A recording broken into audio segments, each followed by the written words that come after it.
ሰላም ጤና ይስጥልኝ ውድ ቤተሰቦቼ እንዴት ናችሁ? ሰላም ናችሁ ወይ? በያላችሁበት ሰዓት አቆጣጠር ሰላማችሁ ብዝት ይበልልኝ። እኔ በጣም ደህና ነኝ። እንዴት ናችሁ? በጣም ደህና ነኝ። ዛሬ ደግሞ እስቲ ቆየት ያለ ታሪክ ነው፣ ግን ያው አዲስ ዓለም ማርያም አሁን ይኑር አይኑር አላቅም፣ የቆየ ነገር ነው እና አዲስ ዓለም ማርያም ሄጄ ያየሁትን ነው የምነግራችሁ። እና ጸበል ልንትን ልንል ሄደን አሰራሩ ለምሳሌ አሁን እንዲህ መንፈስ ያለባቸው ልጆች ዛሬ መንፈስ መሰብሰብ የምትፈልግ ተነስ ይባላሉ፣ ይታዘዛሉ። ከዛ በኋላ መጀመሪያ ጸሎት ፕሮግራም አለ። ከጸሎት ከምናምን በኋላ ይነሱና ይዘቀዘቃሉ። ተዘግዝቀው ይሰቀላሉ ማለት ነው። ምንም መሬትም ምንም አይዙም፣ ዝም ብለው ተዘግዝቀው ይሰቀላሉ ማለት ነው። ከዛ በኋላ መብርሃን ትገርፋቸዋለች፣ በጣም ይገረፋሉ። ከዛ በቃ እሺ ታዝዛለሁ ምናምን ይላል። ከዛ ሊሰበስብ ይዞራል ማለት ነው።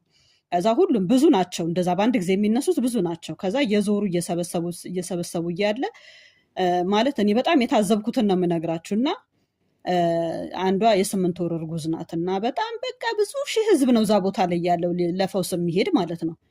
ከዛ ካጠገቤ ነበረች፣ እንዳጋጣሚ ቁጭ ብለን መጣ እንደዚህ መተት የሚሰበስበው መንፈስ ያለበት መጣና በሆድሽ ውስጥ ያለው ጽንስ ተወልዶ ሰው እንዳይሆን ብኩን ሆኖ እንዲቀር በሱ ላይ 60 መተት ተደርጎበታል እና እሱን አነሳልሻለሁ፣ ሌላ ነገር አልፈልግም፣ ዛሬ ካንቺ ላይ እሱን ብቻ ነው ማነሳልሽ አላት ማለት ነው። ከዛ በቃ ልጅቷ ራሷን መቆጣጠር አልቻለችም። በቃ ሁሉም በቃ ማልቀስ ጀመረ። ይሄ ህፃን ልጅ ምን አደረገ? ገና ደም እዛ ውስጥ ሆኖ ይወለድ ይሙት አይታወቅም። እኔ ሰው በጣም ነው የሚገርመኝ በእውነት። እንዲህ ገና እንግዲህ ሆድ ውስጥ ላለ ሰው ገና ተፈጥሮ ሳያዩት ማለት ነው እንግዲህ ሰው ይሁን አውሬ ይሁን ያ ልጅ ሲወለድ ይሙት አይታወቅም። እንግዲህ ገና ሆድ ውስጥ ባለው ህፃን ልጅ መተት መትተውበት ማለት ነው። ከዛ ያንን አንስቼልሻለሁ አላት።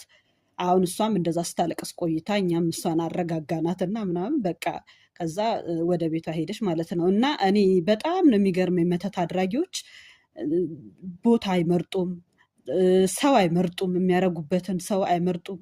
በጣም ነው የምታሳዝኑ። እውነት እኔ መተት የሚያደርግ ሰው ሁልጊዜ ሞኝ የምለው ሰው ቢኖር መተት የሚያደርግ ምንም አላዋቂ በቃ ምንም ወይ እውቀት የላችሁ ወይ በጣም ነው የሚገርመኝ በእውነት። እና ይህንን ነገር እኔ አውቃለሁኝ። እንግዲህ እግዚአብሔር ለሁሉም ልቦና ይስጥ፣ ለእኛም ለእነሱም እንግዲህ ልቦና ይስጠን። እንግዲህ ፈጣሪ አምላክ ይቅር ይበለን። እስቲ እንደዚህ አይነት አዳዲስ ነገሮችንም እነግራችኋለሁ። እናንተም ላይክ፣ ሼር፣ ሰብስክራይብ እያደረጋችሁ ቻናሌን አሳድጉልኝ እባካችሁ።